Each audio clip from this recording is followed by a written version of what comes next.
Hello दोस्तों, कैसे हैं आप लोग। उम्मीद करता हूँ आप सभी लोग ठीक होंगे। तो गाइस, आज से हम क्लास 10 की सीरीज़ चालू करने वाले हैं और आज हम मैथ्स का पहला चैप्टर पढ़ने वाले हैं जिसका नाम है रियल नंबर्स। ओके, तो गाइस रियल नंबर्स, इस चैप्टर के नाम को पढ़कर आपको क्या समझ आ रहा है? क्या समझ आ रहा है? रियल नंबर्स, असली नंबर्स, है ना। तब हम देखने वाले हैं नंबर सिस्टम के बारे में। ठीक है, रियल नंबर्स, असली नंबर्स ऐसा कुछ नहीं है, नंबर सिस्टम से रिलेटेड है ये सारी चीज़ें। ठीक है, अब चलिए इंट्रोडक्शन देखते हैं। ओके, तो देखिए यहाँ पर नंबर सिस्टम। तो गाइस, चैप्टर को शुरू करने से पहले आपको नंबर सिस्टम के बारे में कुछ जानकारी होनी बहुत ज़्यादा ज़रूरी है। ठीक है, जैसे आपने प्रीवियस क्लासेस में भी इंटीजर्स के बारे में पढ़ा है, होल नंबर्स के बारे में पढ़ा है, ठीक है, नेचुरल नंबर्स के बारे में, रैशनल नंबर्स, इरैशनल नंबर्स, ये सारी चीज़ें आप पढ़ चुके हो। तो मैं बस नंबर सिस्टम से रिलेटेड नंबर लाइन पे नंबर्स को कैसे रिप्रेजेंट किया जाता है, ये सारी चीज़ें आप पढ़ चुके हो, है ना। तो बस एक बार एक रिवीजन के दौर पर मैं आपको यहाँ पर वो सारी चीज़ें बताने वाला हूँ। ठीक है, तो अब जब मैं इंटीजर्स की बात करता हूँ तो वो पॉजिटिव होते हैं, 1 2 3 4, ये क्या है? पॉजिटिव इंटीजर्स है। ठीक है, और आते हैं -1, -2, -3, ये भी आता है, और इन दोनों के बीच में आता है 0। ठीक है, तो यह है नंबर लाइन, यह है नंबर लाइन का रिप्रेजेंटेशन ऑफ इंटीजर्स। ठीक है, तो ये आपको पता होगा, है ना। नेक्स्ट जो है होल नंबर्स। अब जब मैं होल नंबर्स की बात करता हूँ तो जैसे 0 से चालू होते हैं, है ना, 0 1 2 3, तो इन्फिनिटी तक जाता है, तो ये है होल नंबर्स। ठीक है, नेचुरल नंबर्स की बात करूँ तो 1 से चालू होते हैं, 1 2 3 4, ये इन्फिनिटी तक जाएगा। ठीक है, अब प्राइम नंबर्स। अब गाइस ये मैं आपको बता दूं कि इस चैप्टर में बेसिकली ये प्राइम नंबर्स, कंपोजिट नंबर्स और इंटीजर, ये तीन चीज़ों का इस्तेमाल ज़्यादा है। ठीक है, तो ये तीन चीज़ें आपको पता होनी बहुत ज़्यादा ज़रूरी है। ठीक है, अब इंटीजर्स के बारे में तो मैंने आपको बता दिया। तो इंटीजर्स हो सकते हैं पॉजिटिव, नेगेटिव या फिर ज़ीरो। तो ये आप याद रखिए, पॉजिटिव, नेगेटिव या फिर ज़ीरो, ये याद रखिए। ठीक है, तो बेसिकली इस चैप्टर में हम पॉजिटिव इंटीजर्स के बारे में डील करने वाले हैं। ठीक है, अब मैं प्राइम नंबर्स की बात करता हूँ।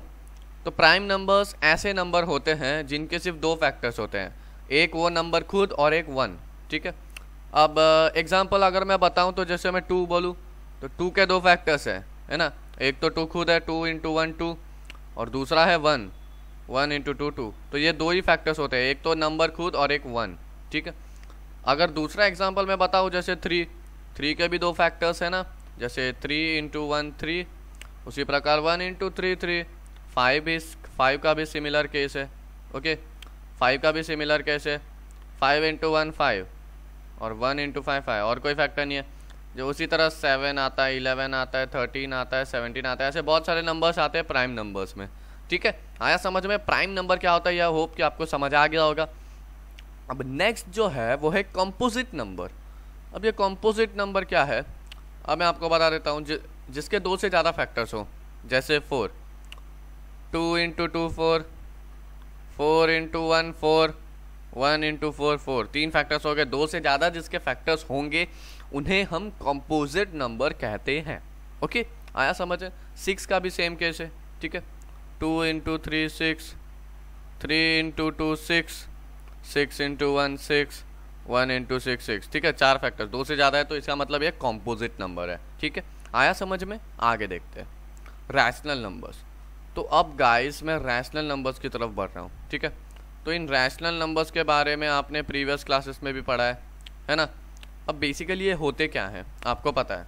ये P/Q के फॉर्म में लिखे जाते हैं, और यहाँ पर ये जो Q है वो 0 से इक्वल नहीं होता, ये आपको पता है। ठीक है, तो यही होते हैं रैशनल नंबर्स। और इर्रेशनल नंबर्स की जब मैं बात करता हूँ तो जैसे √2, √5, ठीक है, √7, √8, ऐसा ये सारे रूट में जो भी आते हैं वो सारे नंबर्स इर्रेशनल होते हैं। तो गाइस, अब आपके मन में सवाल आ रहा होगा कि ये रियल नंबर्स क्या है? तो रियल नंबर्स क्या है? It is nothing but a combination of rational and N irrational number. ठीक है, रैशनल और इर्रेशनल नंबर्स के कॉम्बिनेशन को हम कहते हैं रियल नंबर्स। ठीक है, आया समझ में? तो रियल नंबर्स क्या होता है आपको समझ में आ गया। इंटीजर्स क्या होते हैं वो आपको समझ आ गया, पॉजिटिव, नेगेटिव, ज़ीरो, ठीक है। प्राइम नंबर्स जिसके दो फैक्टर्स हों, okay. Composite numbers more than two, okay, more than two factors, ठीक है। तो होप कि आपको ये सारी चीज़ें समझ आ गई होगी। अब हम चैप्टर की तरफ बढ़ते हैं। चलिए देखिए, अब इस चैप्टर में हम क्या पढ़ने वाले हैं। इस चैप्टर में हम पॉजिटिव इंटीजर्स के दो प्रॉपर्टीज पढ़ने वाले, दो पॉजिटिव इंटीजर्स के दो प्रॉपर्टी पढ़ने वाले हैं, ठीक है। क्या है वो? पहला है यूक्लिड्स डिवीजन एल्गोरिदम और दूसरा है फंडामेंटल थ्योरम ऑफ अरिथमेटिक, ठीक है। तो अब हम एक एक, अब देखिए एक एक करके डिटेल में जाएंगे। तो ये जो यूक्लिड्स डिवीजन एल्गोरिदम है बेसिकली HCF फाइंड करने के लिए काम आता है, हाईएस्ट कॉमन फैक्टर। HCF का फुल फॉर्म है हाईएस्ट कॉमन फैक्टर, ठीक है, आया समझ में। एंड ये जो फंडामेंटल थ्योरम ऑफ अरिथमेटिक है, मैंने आपको इरेशनल नंबर्स के बारे में बताया, तो हम इस फैक्टर थ्योरम की मदद से इरेशनलिटी को प्रूव करेंगे। इरेशनलिटी को प्रूव करेंगे इसकी मदद से, ठीक है। तो अब हम एक एक करके डिटेल में जाते हैं। चलिए, तो पहला है यूक्लिड्स डिवीजन एल्गोरिदम। अब देखिए यहाँ पर एक एग्जांपल गिवन है 17,6। तो गाइस इन दोनों नंबर्स में से बड़ा नंबर कौन सा दिख रहा है आपको? Obviously 7 is greater then 6, 17 is greater then 6। तो मैं क्या करूँगा, 17 को 6 से डिवाइड करूँगा। तो यहाँ पर 6 2 जा 12 आता है, 6 3 जा 18, मतलब इससे बड़ा हो जाएगा। तो 6 2 जा 12, तो यहाँ पर आया 5। तो मैं 17 को किसके फॉर्म में लिख सकता हूँ? मैं इस 17 को लिख सकता हूँ 6 × 2 + 5 के फॉर्म में, ठीक है, आया समझ में? ओके। सिमिलरली ऐसे बहुत सारे एग्जांपल्स गिवन है।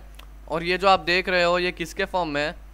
A = BQ + R के फॉर्म में है, ठीक है। A क्या है? ये 17 है। 17 जो है वो A है, मतलब क्या? डिविडेंड, ठीक है। A is what? डिविडेंड, आया समझ में? अब देखिए, ठीक है, तो ये जो A है ये है डिवाइजर, सॉरी डिविडेंड, ठीक है। ये जो 17 है ये है डिविडेंड, को यहीं पे लिख के बता देता हूँ। और ये जो 6 है ये इसको हम बोलते हैं डिवाइज़र, या प्रीवियस क्लासेस में पढ़ चुके हूँ, इसे हम बोलते हैं रिमाइंडर, ओके, ये है रिमाइंडर, ओके। और ये है कोशेंट।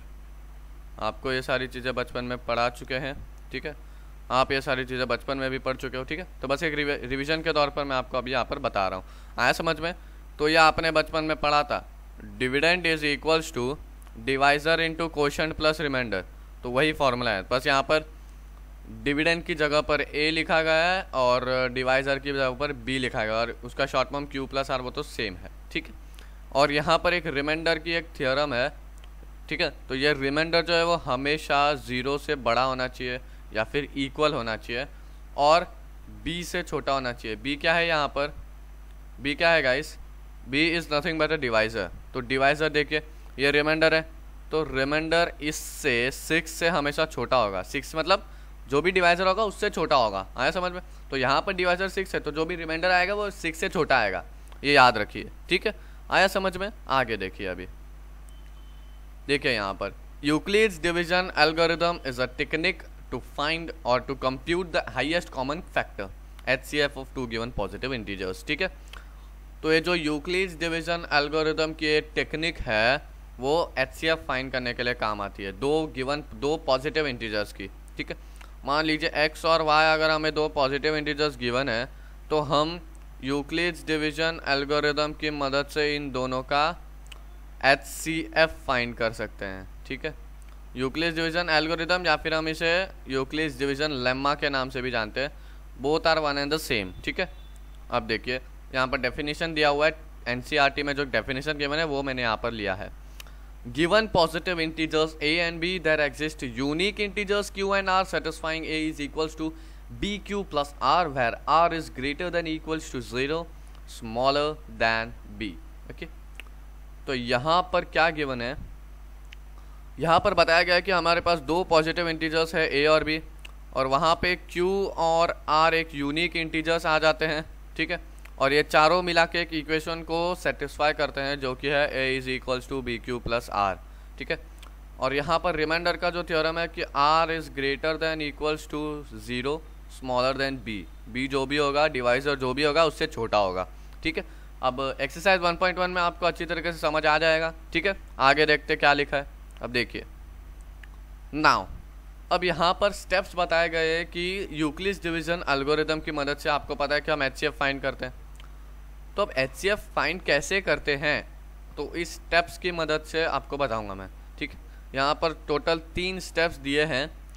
तो गाइज मैं तो कहूँगा ये छोड़ दीजिए, हम सीधा एग्जाम्पल सॉल्व करते हैं और वहाँ पर मैं स्टेप्स बताऊँगा आपको, ठीक है। आपको चाहिए तो नोट डाउन कर लीजिए, पॉज करके नोट डाउन कर लीजिए, ठीक है। तो भी NCERT में भी गिवन है गाइज, ओके। अब देखिए यहाँ पर एक एग्जाम्पल गिवन है, use Euclid's division algorithm to find HCF of 4052 and 12576। तो यहाँ पर हमें 2 पॉजिटिव इंटीजर्स गिवन है, 2 पॉजिटिव इंटीजर्स गिवन है और हमें बोला गया है कि यूक्लिड्स डिवीजन एल्गोरिथम की मदद से इनके HCF को फाइंड करो। तो चलिए करते हैं। तो गाइज मैं आपको बता दूं कि किसी भी या फिर 2 पॉजिटिव इंटीजर्स का HCF को फाइंड करने के लिए पहली स्टेप जो आप यूज़ करोगे वो होगी 2 पॉजिटिव इंटीजर्स जो गिवन है उनमें से बड़ा कौन सा है। तो यहाँ पर आप देख पा रहे हो 12576 जो है 4052 से बड़ा है ना। तो मैं क्या करूँगा, 12576 को 4052 से डिवाइड करूँगा, है ना। तो देखिए यहाँ पर तो पहली स्टेप देख पा रहे हो, ये देखिए, 1 मिनट इसको इरेज कर दूँ फिर आपको अच्छी तरीके से देख पाओगे, ठीक है। तो यहाँ पर पहली स्टेप होगी दोनों जो पॉजिटिव इंटीजर्स गिवन है उनमें से बड़ा कौन सा है, तो ये आपको पहले देखना है, फिर आप डिवाइड करोगे। तो देखिए यहाँ पर 4052 इंटू 3 जब मैं करूँगा तो कितना आएगा, देखिए 4052 इंटू 3 मैं करता हूँ तो 3 2 जा 6, 3 5 जा 15, फिर 1, फिर 3 4 जा 12, 12156 आ रहा है, 12156। तो ये हुआ 0, 7 में से 5 गया बचता है 2, 4 में से गया 5 में से गया बचता है 4 और ये 0, तो 420 देखें यहाँ पर 420। तो गाइज अब यहाँ पर एक बात याद रखिए, ये जो 420 है it is not equals to 0। तो गाइज जब तक हमें रिमाइंडर, जो हमारा रिमाइंडर है वो जब तक 0 के इक्वल नहीं हो जाता हमें यूक्लिड्स डिवीजन लेमा को अप्लाई करते रहना है।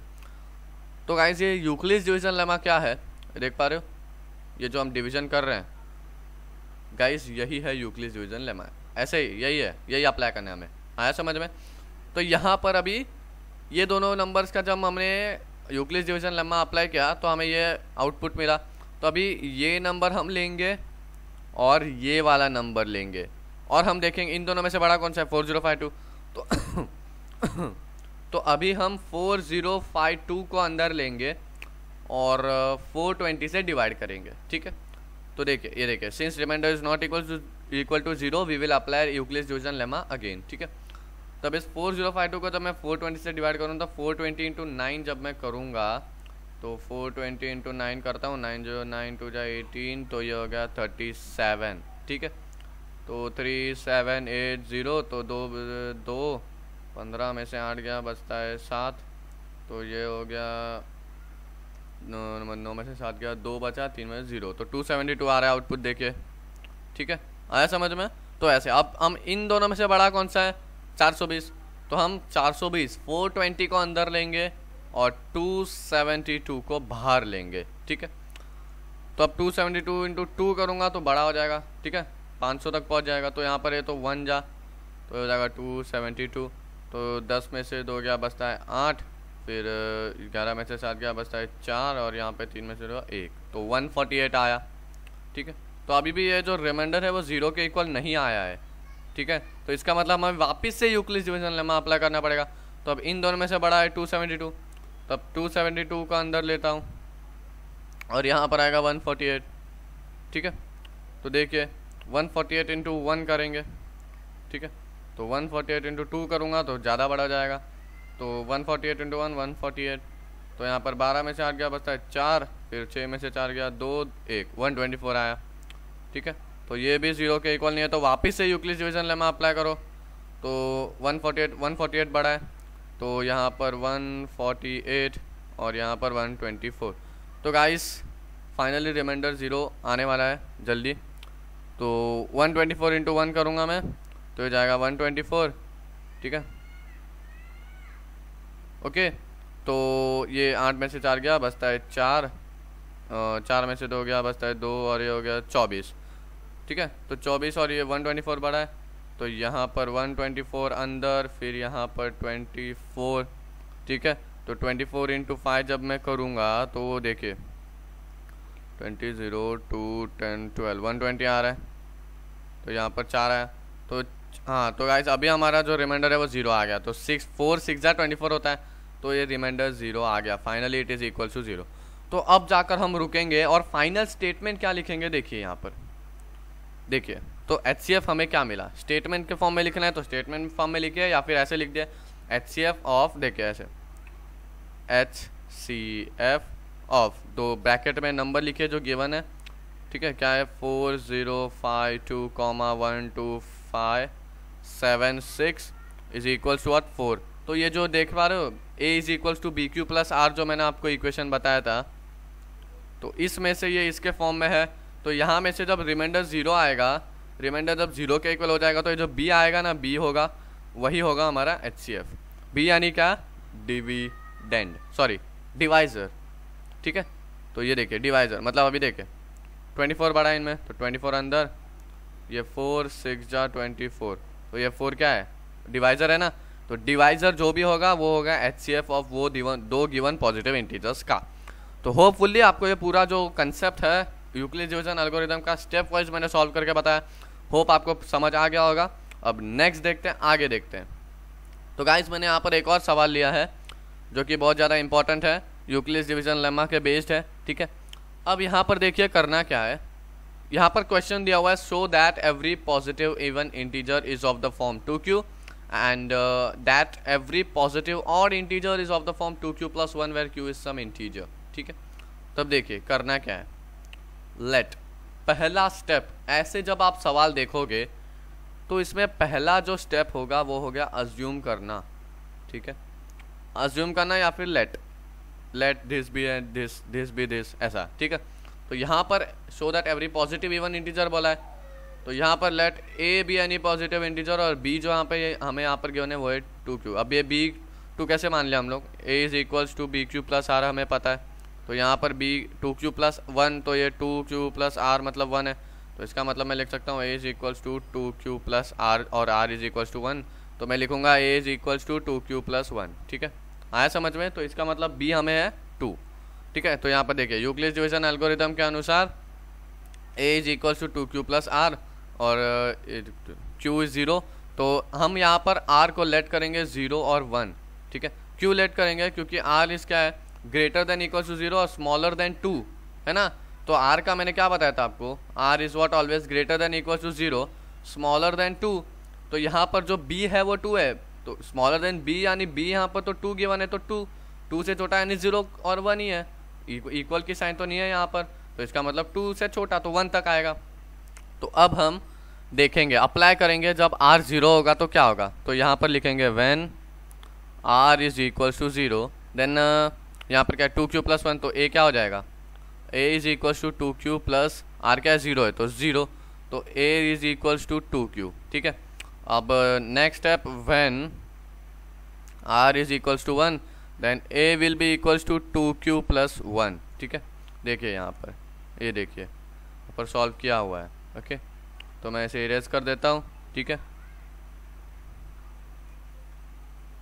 देख पा रहे हो, ओके आया समझ में। तो ऐसा करना है हमें।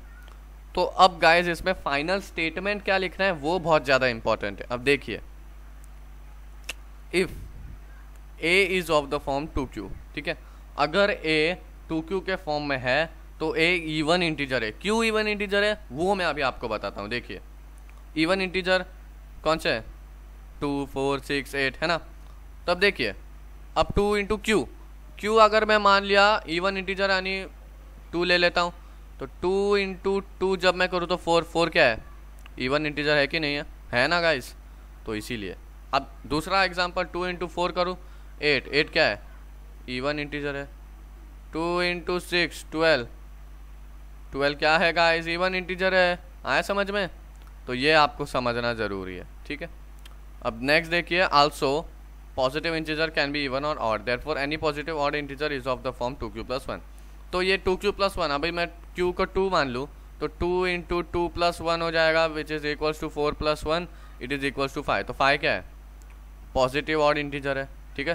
तो ऐसा कोई भी नंबर लोगे +1 करोगे तो ऑड इंटीजर आएगा, ठीक है। तो ऐसे स्टेटमेंट्स फॉर्म करने आपको अच्छी तरीके से आना चाहिए, ठीक है। आगे देखते हैं। सो गाइस अब हम एक्सरसाइज 1.1 सॉल्व करते हैं, ठीक है। चलिए देखते हैं। ओके तो चलिए ये देखिए क्वेश्चन नंबर 1। क्वेश्चन नंबर 1 में हमें क्या गिवन है, use Euclid's division algorithm to find HCF of, ठीक है। तो हमें यूक्लिड्स डिवीजन एल्गोरिदम की मदद से इन नंबर्स का HCF को फाइंड करना है। तो पहला गिवन है 135 and 225। तो चलिए फाइंड करते हैं गाइस। देखिए यहाँ पर अब पहली स्टेप मैंने आपको क्या बताई थी गाइस, दोनों जो पॉजिटिव इंटीजर गिवन है उनमें से बड़ा कौन सा है। अब आप देख पा रहे हो 225 जो है 135 से बड़ा है, तो मैं क्या करूँगा 225 को अंदर लूँगा और 135 से उसको डिवाइड करूँगा, है ना। तो अब 135 इंटू जब मैं 2 करूँगा तो इससे बड़ा नंबर आ रहा है तो मैं 1 करता हूँ, तो 135। 5 में से 5 क्या बचता है 0, 12 में से 3 क्या बचता है 9, 1 में 0, तो 90। तो यहाँ पर जो हमें मिला तो मैं 225 को किसके फॉर्म में लिख सकता हूँ, 225 is equals to 135 into 1 plus 90 के फॉर्म में लिखता हूँ। लेकिन ये जो रिमाइंडर है वो 0 के इक्वल नहीं है, तो वापस से यूक्लिड्स डिवीजन लेमा को अप्लाई करेंगे ना गाइस। तो चलिए करते हैं। अब इन दोनों में से बड़ा नंबर है 135, तो मैं अभी 135 को अंदर लूँगा और 90 से डिवाइड करूँगा, तो 92 जा 180 बड़ा हो जाएगा, तो 91 जा 90, ठीक है। तो जब मैं माइनस करूँगा तो 13 में से 4 0 45। तो अब मैं 135 को कैसे लिख सकता हूँ, it is equals to 90 into 1 plus 45 which is not equals to 0। Remainder अभी भी 0 नहीं आया तो वापस से अप्लाई करेंगे, दोनों में से बड़ा कौन सा है 90 है, तो मैं 90 को अंदर लूँगा गाइस, यहाँ पर 45। तो गाइस 45 2 जा 90 होता है ना, 0 आ गया रिमाइंडर फाइनली। तो मैं अभी 90 को कैसे लिखूँगा 45 इंटू 2 प्लस 0। तो गाइस मैंने क्या बताया था HCF क्या होता है, बी क्या है डिवाइज़र, तो ये डिवाइज़र है। तो HCF क्या है, HCF फाइनली आप ऐसे लिखिए ब्रैकेट में 135, 225 इज इक्वल्स टू 45। तो ऐसा स्टेटमेंट में लिखिए आप, ठीक है। आया समझ में? नेक्स्ट क्वेश्चन देखते हैं गाइस। ओके नेक्स्ट क्वेश्चन है 196 एंड 38,220। ओके तो अब तो आपको देख के ही पता चल रहा है बड़ा नंबर कौन सा है ना, 38,220 एंड 196। ओके तो अब गाइस चलो अभी बड़ा नंबर तो यह है, तो अभी 38,220 196। तो गाइस यहाँ पर मैं देख पा रहा हूँ कि अब मैं अगर 196 को डायरेक्टली अगर इसको डिवाइड करना चाहूँ तो मैं 195। तो गाइस 196 इंटू 195 जब मैं करता हूँ तो मुझे आंसर आता है 38,220। चाहो तो आप चेक कर लीजिए, तो रिमाइंडर 0 आ चुका है गाइस।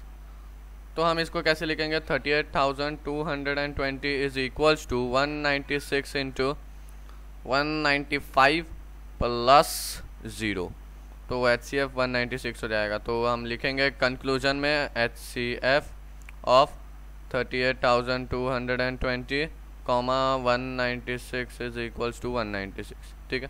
तो हमारा यहाँ जो HCF आया वो है 196। ओके होप कि आपको समझ आ रहा है। नेक्स्ट क्वेश्चन देखिए क्या गिवन है, 867 एंड 255। नेक्स्ट पेज पे सॉल्व करते हैं।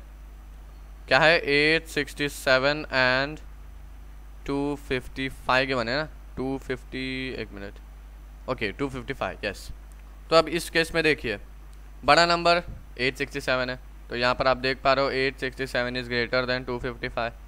तो मैं क्या करूँगा 867 को 255 से डिवाइड करूँगा। तो देखिए यहाँ पर अब मैं जब इसको डिवाइड करूँगा तो 255 इंटू जब मैं 3 करता हूँ तो क्या आएगा 5 3 जा 15, 3 5 16 6 1 3 6 7 765।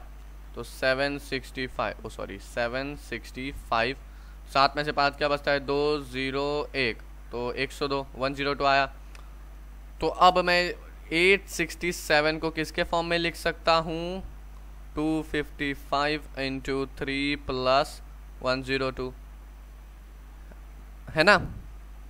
तो गाइस अब इन दोनों में से बड़ा कौन सा है, तो ये रिमाइंडर अभी भी 0 के इक्वल नहीं आया, तो वापस से यूक्लिड डिवीजन लेम्मा अप्लाई करूँगा मैं।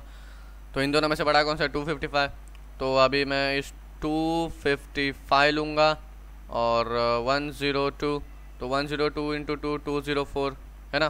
5 में से 4 क्या बचता है 1, ये 5 0 1 का बनाया।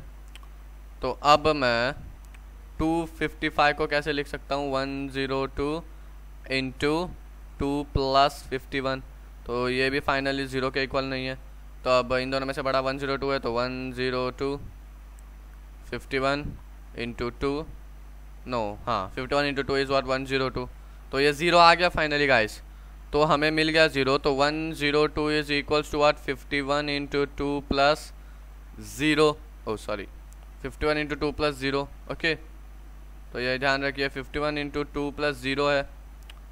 तो यहाँ पर HCF क्या हो जाएगा 51, जो B है डिवाइज़र है, तो हम लास्ट में कंक्लूजन में लिखेंगे HCF ऑफ क्या है 867 कॉमा 255 इज इक्वल्स टू 51, ठीक है। तो होपफुली आपको पूरा क्वेश्चन नंबर 1 अच्छे से समझ आ गया होगा, ओके। तो अब बढ़ते हैं क्वेश्चन नंबर 2 की तरफ। क्या गिवन है देखिए, show that any positive odd integer, okay, any positive odd integer is of the form 6q plus 1 6q plus 3 और 6q plus 5 where q is some integer, ठीक है। तो गाइज यहाँ पर क्या गिवन है एनी पॉजिटिव ऑड इंटीजर, कोई भी पॉजिटिव ऑड इंटीजर है, हमें नहीं पता कौन सा है कोई भी। तो मैंने आपको पहली स्टेप क्या बोली थी गाइज, तो मैंने आपको पहली स्टेप बोली थी अज्यूम करना। तो गाइज ये हमेशा याद रखना, पहली स्टेप ऐसे सम्स में अज्यूम करना या फिर लेट, ठीक है। तो मैं लेट लिखता हूँ या फिर लेट अस अज्यूम दैट ऐसा भी लिख सकते हो, या फिर अज्यूम कॉमा लिख के भी, आपकी मर्जी है, ठीक है। तब मैं लिखूंगा let a be any odd positive integer या फिर पॉजिटिव ऑड इंटीजर, वो सारी चीज़ें सेम है, ऑड पॉजिटिव इंटीजर, ठीक है। और गाइस हमें b क्या है 6 गिवन है b, है ना। अब ये कैसे आया मेरे को बताने की ज़रूरत नहीं है, होप, ठीक है। तो b इज इक्वल टू 6, तो भी बता ही देता हूँ क्या है, a is equal to b q plus r, आपको पता है, ठीक है। तो यहाँ पर b देखिए बी क्यू प्लस आर के फॉर्म में है, तो b 6 है, तो b इज इक्वल टू 6, ठीक है समझ में। तो ऐसे अब नेक्स्ट स्टेप क्या है, अब आपको ये रिमाइंडर की जो प्रॉपर्टी है वो याद करनी है। क्या है वो प्रॉपर्टी आपको पता होगी, r is greater than equal to 0 but smaller than b, तो b क्या है 6 है। तो r is greater than equal to 0 smaller than 6, है ना। तो r कौन से हो सकते हैं, तो हमें r को अज्यूम करना है, तो then r is equal to what 0 या इक्वल हो सकता है, तो 0 1 2 3 4 5, 6 से छोटे यानी 5 तक, ठीक है। ये समझ आया आपको। अब हम एक एक इक्वेशन में 0 ऐड करेंगे, ठीक है। 0 ऐड करते हैं, चलिए। तो r अभी पहले केस में when r is equals to 0 then क्या इक्वेशन है 6q, तो a is equals to 6q plus 0 है तो 0, तो a is equals to 6q, ठीक है, आया समझ में। अब next when r is equals to 1 then a is equals to 6q plus 1, okay. Then when r is equals to 2 then a is equals to 6q plus 2, ठीक है। Similarly when एक minute यहाँ पर सॉल्व कर देता हूँ, okay. Similarly when r is equals to 3 then a is equals to 6q plus 3, okay. When r is equals to 4 a is equals to 6q plus 4, okay. When r is equals to 5 then a is equals to 6q plus 5। तो guys आपको ये पूरा एकदम statement form में लिखना है, मैं भी लिख रहा हूँ आपको बताने के लिए, ठीक है। पूरा नोट डाउन कर लीजिए अच्छे से, ठीक है। तो a is equals to 6q plus 5, तो यहाँ तक हम पहुँच गए। अब क्या करना है, अब आपको स्टेटमेंट बनाना है इसके बेस्ड पर। क्या है? तो गाइज ये स्टेटमेंट बनाते समय एकदम केयरफुल रहिए, ठीक है। अब देखिए, अगर मतलब if a is equals to 6q, okay 6q and 6q plus 2 ले लूँ मैं, और 6q प्लस 4 ले लूँ मैं, तो इस केस में मुझे a क्या मिलेगा? a मिलेगा इवन इंटीजर। इवन इंटीजर कैसे? अब मैं आपको बताता हूँ कैसे। तो यहाँ पर 6 इंटू क्यू कुछ भी इवन इंटीजर यानी 2 मान लेते हैं, ठीक है। तो 6 इंटू 2 क्या है? 12 है। तो 12 क्या है? इवन इंटीजर है ना गाइस, है ना गाइस? तो यही है बात, यही अच्छी बात है, ठीक है। तो इसकी वजह से अब ये वाला देखिए 6q प्लस 2, 6 इंटू 2 12 प्लस 2 14, 14 क्या है? इवन इंटीजर है। 6 इंटू 3 18, 6 3 18, 18 प्लस 2 20, 20 का है? इवन इंटीजर है। अब यहाँ पर देखिए 6 इंटू 5 30 प्लस 4 34 क्या है? इवन इंटीजर ही है ना 34 भी। तो इसीलिए, ठीक है, ये आपको समझना बहुत ज़रूरी है, बहुत ध्यान से सुनिए, ठीक है। अब नेक्स्ट, अब इतना ही तो हमारे पास 6q प्लस 5 था क्या? हमने बस 6q प्लस 2 और 6q प्लस 4 लिया, लेकिन 6q plus 1, 6q plus 3, 6q plus 5 बाकी है। तो व्हेन या फिर if a is equals to 6q plus 1, 6q plus 3, 6q plus 5, तो when a is equals to 6q plus 1 3 5, then q जो है, q क्या होगा? q इज सम इंटीजर, कोई एक इंटीजर हो जाएगा। कैसे? सेम केस है, 6 इंटू 1 6 प्लस 1 7 इंटीजर है, 6 2 जा 12 प्लस 1 13 इंटीजर है, 6 2 जा 12 प्लस 3 15 इंटीजर है, 6 3 जा 18 प्लस 5 23 इंटीजर है। पर यहाँ पर एक और कंडीशन आप ऐसे भी लिख सकते हो, ऑड इंटीजर भी लिख सकते हो, ठीक है, क्योंकि ये सारे ऑड ही आ रहे हैं। क्यों? 6 3 जा 18, 6 4 जा 24 प्लस 1 25, 25 का है? ऑड इंटीजर है। तो आप ऐसे भी लिख सकते हो, ठीक। तो होप आपको पूरा क्वेश्चन नंबर 2 अच्छी तरीके से समझ आ गया होगा। Next is question number 3, okay. तो यहाँ पर क्या गिवन है? An army contingent of 616 members is to march behind an army band of 32 members in a parade. The two groups are to march in the same number of columns. What is the maximum number of columns in which they can march? ठीक है। तो guys यहाँ पर क्या given है? यहाँ पर हमें 2 नंबर्स गिवन है। तो आपको अभी इस केस में ऐसे जब वर्ड प्रॉब्लम्स आते हैं, तो ऐसे केस में आपको HCF फाइंड करना है या LCM फाइंड करना है, ये कैसे पता लगा है सर? ये एक बहुत बड़ा सवाल आता है। तो गाइज यहाँ पर आप देख पा रहे हो, यहाँ पर मैक्सिमम लिखा हुआ है। तो जब भी आपको ऐसा लगे जो गिवन नंबर है उससे बड़ा आंसर आ सकता है, उससे बड़ा आंसर आ सकता है, तो हम LCM फाइंड करते हैं, ठीक है। जब ऐसा मैक्सिमम मतलब छोटा आ रहा है तो HCF, ठीक है। तो यहाँ पर जबकि मैक्सिमम लिखा हुआ है, maximum number of columns find करने, तो हम यहाँ पर HCF लगाएंगे। हमें HCF फाइंड करना है 2 पॉजिटिव इंटीजर्स का, ठीक है। तो यहाँ पर 2 नंबर्स गिवन है 616 और 32। तो ऑब्वियसली 616 ग्रेटर है, तो चलिए फाइंड करते हैं ना। तो 616 32, ठीक है। तो अब डिवाइड करते हैं, सिंपली डिवीजन करना है हमें अभी।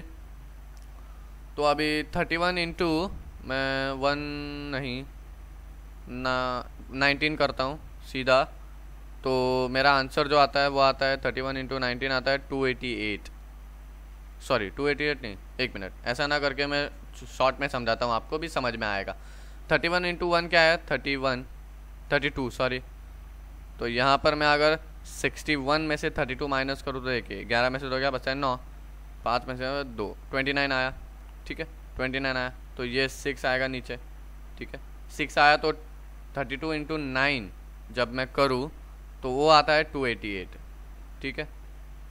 तो ये 16 में से 8 गया, 8 बचा, 8 में से 0 0, तो 8 आया। तो मैं अभी 616 को कैसे लिख सकता हूँ? Is equals to 32 into 19 plus 8। तो आप ऐसे भी लिख सकते हो 32 इंटू 1, ऐसा नहीं, पर 3 नंबर है ना, तो ऐसा ही करना पड़ेगा, ठीक है। तो यहाँ पर जो है रिमाइंडर 0 नहीं आया, तो वापस से करेंगे तो 32 बढ़ा है, 32 8 4 जा 0। तो गाइस हमारा जो रिमाइंडर है 0 आ चुका है। तो यहाँ पर मैं लिखूँगा 32 is equals to 8 into 4 plus 0, तो 0 इज इक्वल्स टू, ठीक है, reminder is equals to 0, sorry, ठीक है। तो यहाँ पर HCF क्या हो जाएगा 2 नंबर का, HCF of 616,32 is equals to what, 8, ठीक है। B डिवाइजर जो भी होगा वो होगा HCF, ठीक है। आया समझ में? तो गाइस हमने क्वेश्चन नंबर 3 भी कंप्लीट कर लिया है, होप आपको समझ आ गया होगा। दोस्तों मैं एक स्पेशल वीडियो में आपको बताऊंगा कि HCF कहाँ फाइंड करते हैं, LCM कहाँ फाइंड करते हैं, ठीक है। आज ही अपलोड हो जाएगा, ठीक है, आज ही अपलोड हो जाएगा। ओके, आगे देखते हैं। क्वेश्चन नंबर 4 गिवन है, अभी देखिए। Use Euclid's division lemma to show that square of any positive integer is either of the form 3m और 3m plus 1 for some integer m। तो गाइस ये सवाल जो है बहुत ज़्यादा इंपॉर्टेंट है, इट इज़ वेरी इंपॉर्टेंट, याद रखिए, मार्क करके रखिए आपके टेक्स्ट बुक में कि ये बहुत ज़्यादा इंपॉर्टेंट है। दोस्तों ऐसे सवाल आते रहते हैं बोर्ड्स में, एग्ज़ाम्स में बेसिकली, ठीक है, याद रखिए। ओके, तो अब इस केस में हमें करना क्या है, देखिए मैंने आपको बोला है पहली स्टेप क्या होगी, अज्यूम, लेट करना। तो लेट ए बी, अभी मैं ए ले रहा हूँ क्योंकि मेरा ए फिक्स है, मैं लेट करने जगह मैं ए बोलूँगा, ठीक है। आप चाहे तो एक्स ले लो, वाई ले लो, कुछ भी ले लो, आपकी मर्जी, ऐसा कुछ नहीं है। मैं ए ले रहा हूँ खाली, ऐसा है, ठीक है, आया समझ में? तो यहाँ पर पहली स्टेप लेट होगी, लेट ए बी एनी, क्या लिखा है, square of any positive integer, तो let a be any positive integer, ठीक है। तो ए कोई भी एक पॉजिटिव इंटीजर है और बी क्या है, देख पा रहे हो यहाँ पर 3 है, सो बी इज इक्वल्स टू 3, ठीक है। अब आर का जो एक प्रॉपर्टी है वो याद करिए, r is greater than equals to 0 smaller than what, b क्या है 3, तो स्मॉलर देन 3 हो जाएगा ये, ठीक है। तो स्मॉलर देन 3 यानी r is equals to 0 1 and 2, ठीक है। तो अब एक एक करके पुट करते हैं वैल्यूज़ को। तो when r is equals to 0 then a is equals to 3 into क्या है m प्लस 0, तो a is equals to 3m sorry, ठीक है। अब when r is equals to 1, ठीक है, ये 0 है, when r is equals to 1 then a is equals to 3m plus 1, ठीक है। When r is equals to 2 then a is equals to 3m plus 2, ठीक है। तो अब गाइस क्या करेंगे, अब यहाँ पर हमें स्क्वायर करने बोला है तो हमें एक एक का स्क्वायर करना पड़ेगा, ठीक है। तो अब पहले तो 3m, पर गाइस यहाँ पर 3m plus 1 for some integer m, कोई एक इंटीजर m बोला गया है, तो हम इधर m न लेके q ले लेते हैं, q यानी क्वोशंट ना, तो कुछ भी लेटर ले सकते हैं लेकिन q ले लेते हैं, क्यों लेते हैं मैं अभी आगे चलकर आपको बताऊंगा, जब सॉल्यूशन आएगा ना तब आपको बताऊंगा, ठीक है। देखिए अभी 3q प्लस 2 आ गया, तो अब हमें इसका स्क्वायर करना पड़ेगा। फर्स्ट केस कंडीशन नंबर 1 और केस नंबर 1 3q, तो अब मैं 3q का स्क्वायर करूँगा तो क्या आएगा, 9q आएगा, 9q स्क्वायर आएगा, ठीक है।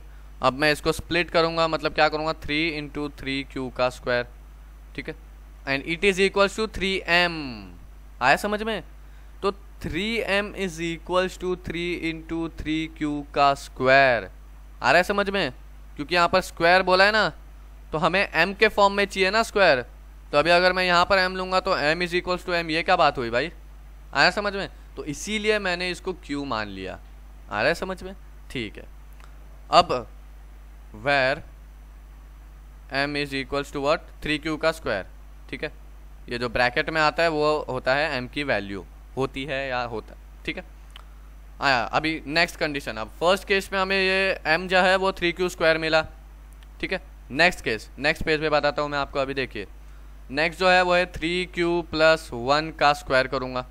तो गाइज आपको a plus b whole square का फॉर्मूला पता है ना, a plus b whole square का फॉर्मूला पता है, ठीक है।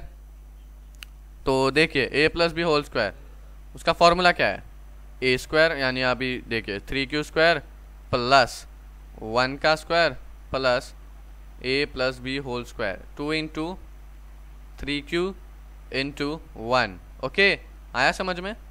तो ये बात अभी क्या करने का, अभी सिंपली 3 इंटू 3 करने, 9q स्क्वायर प्लस 1 का स्क्वायर प्लस 6 इंटू 1 6q। तो अब इसको मैं एक अरेंज फॉर्मेट में लिख देता हूँ, ठीक है, इसको अरेंज फॉर्मेट ले 9q² प्लस 6q प्लस 1। तो गाइस अब मैं स्प्लिट करूँगा, ठीक है, 3 इंटू 3q, ठीक है, 3 into 3q² plus 2q plus 1, तो which is equals to m, ठीक है। तो यहाँ पर हमें 3q प्लस 1 का जब हमने स्क्वायर किया तो उस केस में हमें m क्या मिला, जो ब्रैकेट में है वो। तो यहाँ पर where m is equals to 3q का स्क्वायर प्लस 2q, ठीक है। तो जब मैंने सेकंड कंडीशन या सेकंड केस में जब इसका मैंने स्क्वायर किया तो मुझे जो m की वैल्यू मिली वो थी 3q² प्लस 2q, ठीक है। ओके, अब मैं 3q प्लस 2 का स्क्वायर करूँगा थर्ड कंडीशन में मैं 3q प्लस 2 का स्क्वायर करूँगा। Same a plus b whole square का फॉर्मूला अप्लाई करके सॉल्व करूँगा मैं। तो ये हो जाएगा 3q² प्लस 2 का square plus 2 into 3q plus 2 into 2। Okay, तो ये हमें क्या मिला, 9q² plus 4 plus 6 into 2 12q। तो अब इसको मैं अरेंज फॉर्मेट में लिख देता हूँ, 9q², ये 9 है, 9q² प्लस 12q प्लस 4। अब स्प्लिट करूँगा मैं, ये स्प्लिट करना बहुत इंपॉर्टेंट है हाँ गाइस, नहीं तो आपका पूरा सम गलत हो जाएगा, ठीक है। तो 3 इंटू 3q² तो ये हो जाएगा 9q² प्लस 3 3 4 जा तो 4q प्लस, ठीक है, ठीक है, प्लस 1। ओके, 4q यहाँ पर, तो यहाँ पर 4q, एक मिनट हाँ बताता हूँ अभी आपको।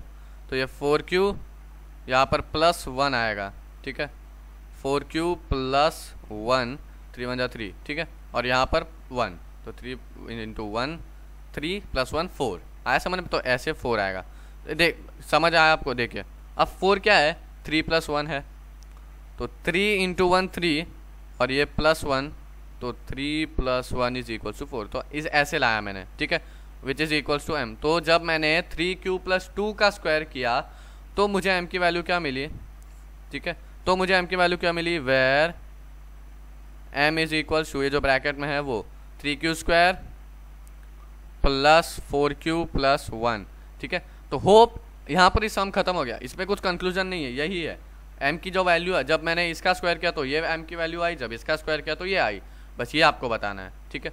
तो देखिए ये सारी चीज़ें आपको जानना बहुत ज़्यादा ज़रूरी है, ज़्यादा टफ सम नहीं है, बहुत ईजी है, समझना ज़रूरी है, ठीक है। तो होप आपको ये पूरा सम अच्छे से समझ आ गया होगा। आगे देखते हैं, नेक्स्ट क्वेश्चन देखिए क्या है। Use Euclid's division lemma to show that the cube of any positive integer is of the form 9m plus 1 और 9m प्लस 8। अब इस सवाल को भी ध्यान से देखिए, सेम है गाइस, कुछ डिफरेंट नहीं है, बस एक ही फ़र्क है। पिछले सवाल में स्क्वायर था, इस सवाल में क्यूब है, उधर स्क्वायर था यहाँ पर क्यूब है, बस इतना ही फ़र्क है और बाकी सब सेम है। चलिए सॉल्व करते हैं। तो अभी सॉल्यूशन में पहली स्टेप, लेट ए बी क्या है, any positive integer, let a be any positive integer, ठीक है। तो अब आर की प्रॉपर्टी, तो यहाँ पर बी हमें क्या मिली है, बी हम इधर 3 लेंगे, क्यूब करना है गाइस, क्यूब करना है इसीलिए, ठीक है। मैं अब आगे चलकर पता चल जाएगा आपको अच्छी तरीके से, ठीक है। तो अब आर की प्रॉपर्टी क्या है, r is greater than equal to 0 smaller than b, b क्या है 3 है, तो r is greater than equal to 0 smaller than 3, ठीक है। तो ये क्या हो जाएगा 0 1 2। अब देखिए, अब मैंने 3 को लिया, अब मैं आपको बताता हूँ, अब मैं अगर 9 लेता बी को तो क्या होता, 0 1 2 3 4 5 6 7 8, इतने सारे कंडीशंस, बाप रे, मुझे पूरी बुक भर जाती, इतना 3-4 पेज तो लग जाता, इतना। उससे अच्छा मैं छोटा ले लूँ, तो 3 ले लूँ, है ना, बेस्ट फॉर्म होगा। वैसे भी 3 का स्क्वायर 9 होता है, तो 3 एक छोटा नंबर है, एनी इंटीजर बोला है तो कुछ भी चलेगा, तो इसीलिए मैंने 3 ले लिया, ठीक है। तो अब जो r होगा, when r is equal to 0 1 and 2, तो अभी when r is equal to 0 तो a is equal to what 3 into, अब यहाँ पर भी मैं m न लेके q लूँगा, 3q plus 0 and a is equals to 3q, ठीक है। Same case when r is equals to 1 then a is equals to 3q plus 1, when r is equals to 2 a is equals to 3q plus 2, ठीक है। अब same चीज़ करना है, बस पिछले सवाल में हमने स्क्वायर किया था, इस सवाल में हम क्यूब करेंगे, ठीक है। यहाँ देखिए, यहाँ पर बताता हूँ मैं अभी आपको, ओके। सेम है, बस पिछले सवाल में हमने एक स्क्वायर किया था, इस सवाल में क्यूब करने वाले हैं, ठीक है। तो पहला क्या है 3q क्या क्यूब करेंगे अभी हम, करते हैं 3, पहला कंडीशन है ये। 3q का क्यूब जब मैं करूँगा तो क्या आएगा गाइस, 27 आता है। 3 का क्यूब होता है 27 क्यूब, ठीक है, क्यूब, ठीक है। अब इसको स्प्लिट करना पड़ेगा, 9 इंटू 3q का क्यूब, ठीक है। तो यहाँ पर m क्या मिला हमें, where m is equal to bracket में जो है वो है, तो 3q का क्यूब। आया समझ में, तो ये हमें m मिला। और ये देखिए, अब देखिए ये किसके फॉर्म में नज़र आ रहा है आपको, 9 इंटू समथिंग के फॉर्म में आ रहा है। तो 9 इंटू एम के फॉर्म में है ना, ये देखिए 9 इंटू एम के फॉर्म में चाहिए, तो ये है ना 9 इंटू एम के फॉर्म में, तो इसीलिए हमने एम को जो है 3q का क्यूब माना। पिछले सवाल में भी यही है, इस सवाल में भी ऐसा ही है, ठीक है। सेकंड कंडीशन की जब मैं बात करूँ तो 3q प्लस 1 का क्यूब, अब a plus b whole cube का फॉर्मूला अप्लाई करना पड़ेगा। तो चलिए करते हैं, क्या है a क्यूब यानी 3q का क्यूब प्लस b क्यूब मतलब यहाँ पर 1 का cube, okay, plus 3 into 3q का square into 1 plus 3 into 3q into 1, ठीक है। सॉल्व करते हैं गाइस अभी इसे जब मैं सॉल्व करूँगा तो क्या आएगा देखिए, 27q क्यूब प्लस 1 का क्यूब मतलब 1 प्लस 3 3 जा 9 इंटू 1, सॉरी 3 जा 9 तो 27 इंटू 27 प्लस 3 जा 9 इंटू 1 9, ओके, 27q का स्क्वायर एंड 9q। तो अब इसको मैं अरेंज फॉर्मेट में लिख देता हूँ इसको, विच इज़ इक्वल्स टू 27 का q का cube plus 27q square plus 9q plus 1। इसको एक अरेंज फॉर्मेट में लिख दिया।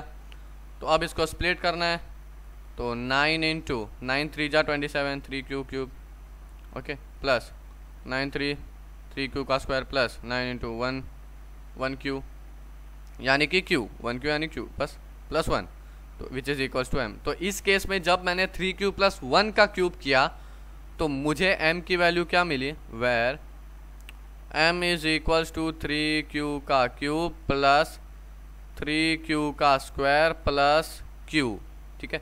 ये मुझे m की वैल्यू मिली यहाँ पर, ओके, आया समझ में। अब एक और केस करना है, 3q प्लस 2 का क्यूब करना है अभी हमें, ठीक है। नेक्स्ट पेज पे बताता हूँ, देखिए यहाँ पर, तो यहाँ पर मैं 3q प्लस 2 का होल क्यूब करूँगा। तो सेम यहाँ पर भी मुझे a plus b whole cube का फॉर्मूला अप्लाई करना पड़ेगा, है ना। तो चलिए करते हैं। तो अब फॉर्मूला क्या है देखिए, a क्यूब मतलब 3q का क्यूब प्लस b क्यूब 2 का क्यूब प्लस 3 इंटू 3q का cube, okay, plus 2 into 3 into 3q plus 2 का स्क्वायर, ठीक है। अब इसको मैं सॉल्व करूँगा तो 27q cube plus 8 plus 27 into 3 54, एक मिनट, हाँ 3 का ये स्क्वायर आएगा यहाँ पर, 3 3 9 3 27 इंटू 2 हो जाएगा 54q का स्क्वायर, ठीक है, प्लस ये प्लस है प्लस 9q प्लस, एक मिनट, हाँ 3 इंटू 3, ओके, 9 इंटू 2, ठीक है, 9 4 जा 36, तो ये हो जाएगा 36q। तो अब मैं इसे अरेंज फॉर्मेट में लिख देता हूँ, ठीक है। कैसे, 27q का क्यूब प्लस 54q का स्क्वायर प्लस 36q। थोड़ा सम में ध्यान रखिए, हाँ, जब आप एड सब्ट्रैक्ट स्क्वायर करोगे उस पर थोड़ा ध्यान रखिए, ठीक है।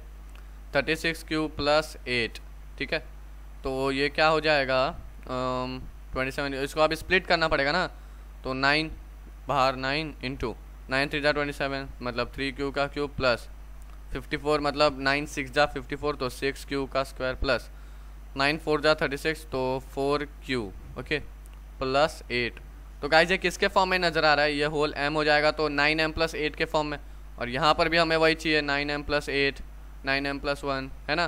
तो यहाँ पर हमें जो m मिला तो यहाँ पर हम लिख सकते हैं वेयर m = 3q का क्यूब प्लस 6q का स्क्वायर प्लस 4q। ठीक है, तो ये हमें m की वैल्यू मिल गई यहाँ पर। तो गाइस यहाँ पर हमारा पूरा एक्सरसाइज 1.1 सॉल्व हो चुका है, और होपफुली आपको पूरा सम 5th 4th 3rd थोड़ा बस कैलकुलेशंस में ही ध्यान रखना है आपको, बाकी सब इजी है, समझने की बात है। ठीक है, होप कि आपको सारी चीज़ें अच्छे से समझ आ गई होगी। ओके, तो गाइस मिलते हैं अगले लेक्चर में, तब तक के लिए bye, take care, stay safe. Okay bye.